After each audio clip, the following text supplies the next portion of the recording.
Hoqë na tregon diçka poligamin, martesa me gruan e 2, 3, 4. Dhe konkretisht na tregon se çfarë kushte kërkon të përmbushur nga një musliman që dëshon të realizojë martesën me gruan e 2, të 3, të 4. Në përgjithësi na tregon rreth mesit mundësisht. Edhe hoxha mundësisht na tregon se a është e vërtetë se vllau që është interesuar të realizojë këtë e ka domosdoshmë që ti përmbush kushtet materiale.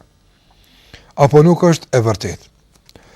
Padyshim se poligamia është prej veprimeve të lejuara që Allahu xhallahu i ka lejuar. Mirë po. Lejimi i kësaj nuk nënkupton se duhet të kryhet në çfarë lloj rrethana dhe kushtesh, por duhet të zbatohen gjithashtu edhe kushtet që i ka përmendur shariati. Për kushteve që i ka përmendur shariati në këtë tim është edhe që tu garantohet vendbanim dhe furnizim i barabartë të 2 grave apo 3 apo 4 sot që i ka njeriu. Andaj nëse nuk ka kushte të tilla, atë nuk martohet.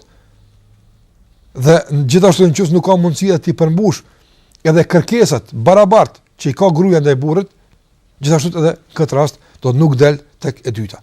Andaj nuk do të kuptuar poligamin si një çështje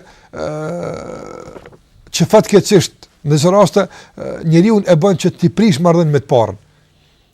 Do thotë nuk duhet që duke marrë të dytën të shkatrosh martesën me të parën. Të braktisën fëmia, të shkurzohet gruaja e parë, pse ti ke marrë të dytën.